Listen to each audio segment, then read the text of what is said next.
Hi everyone, I'm Miho from JazzComposersPresent.com, an online space where composers, musicians, and the listeners come together to celebrate music we love.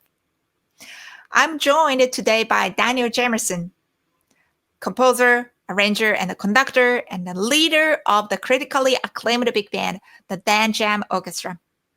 He has written for the world-class Metropole Orchestra, WDR Big Band, Danish Radio Big Band, and the Swiss Jazz Orchestra, has served as a staff arranger for the U.S. Army Field Band since 2016, and is the founder and artistic director of JazzComposersPresent.com. Dan is here to show us how creating engaging hooks can elevate your arrangements. Thanks, Miho. So, as Miho said, today I'm going to be talking about hooks, but specifically with arrangements, which is a little different than originals because hopefully the audience will have a little bit of familiarity with the tune. So why do we do this? Why do we write hooks? It's a way of putting your own personal creative stamp on the arrangement, and it's also a way to draw the listener in. So today, my example is going to be Freddie Hubbard's Red Clay. This is an arrangement I did for the Danish Radio Big Band in 2024 featuring trumpeter Ingrid Jensen. So we're going to listen to a few excerpts now, but we're also going to put the link to the full track in the description below so you can go check it out on your own. So for this arrangement, I created two different hooks, and the first one you hear right off the top of the chart. So we're going to take a look at it now. From a technical perspective, this is a repetitive figure that gradually adds layers and builds every 3 beats and sets up the tonality. From an emotional perspective, I use this as a way to build excitement, foreshadow what is to come, but also to fake out the listener, and you're going to see what I mean in a minute. Let's take a listen.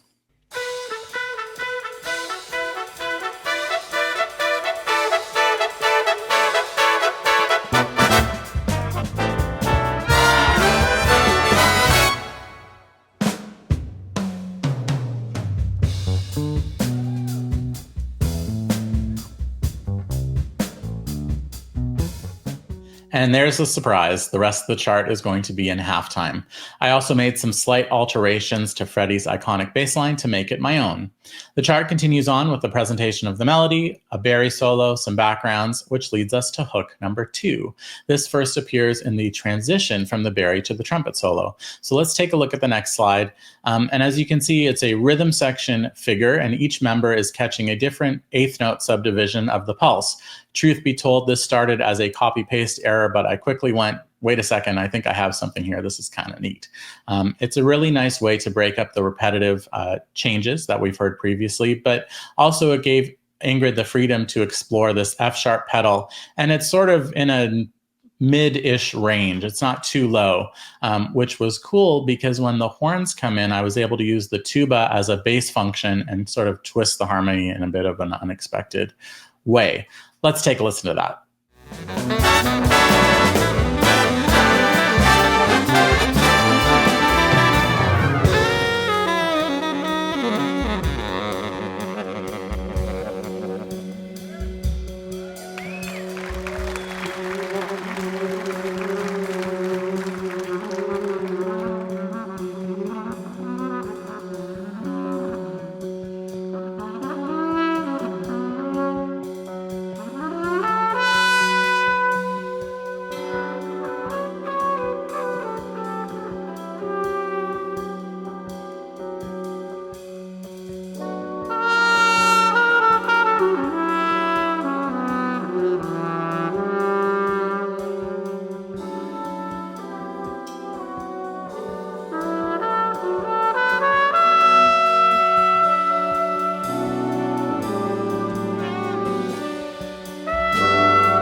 I really love how that harmonic motion sounded when the tuba came in down below beneath that pedal.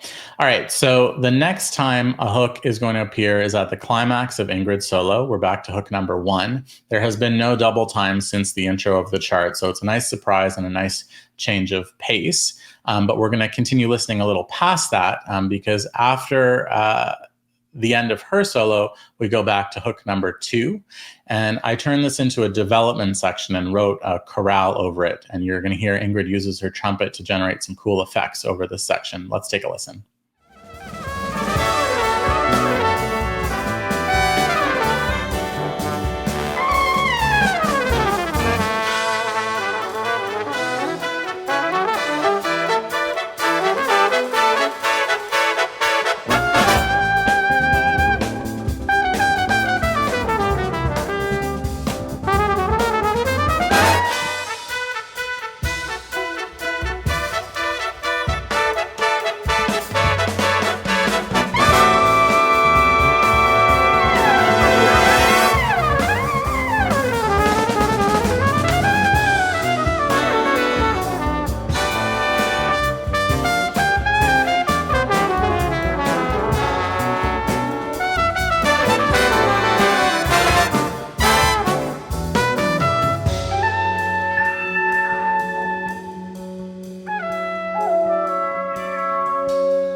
So our 2 hooks make one final appearance towards the end of the chart, but this time in reverse order.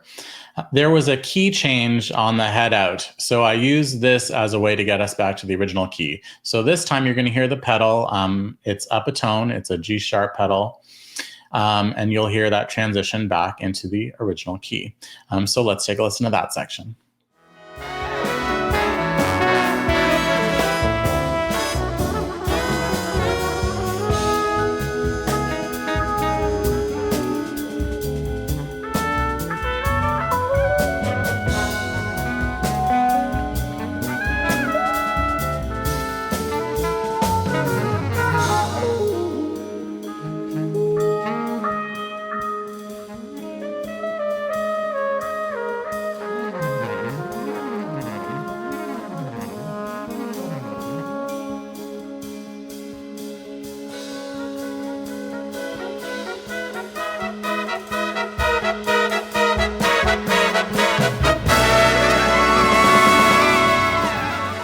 So hopefully this has given you some ideas of how to incorporate hooks into your own arrangements, but more specifically, how to develop them throughout the chart to elevate your writing. Thanks for listening. Thanks for watching today's mini lesson. Be sure to like, share, and subscribe. Drop any questions, comments, or suggestions for future videos down below. To watch our full-length events and participate in live Q&As with our presenting artists, head to jazzcomposerspresent.com. Thanks, and we'll see you next time.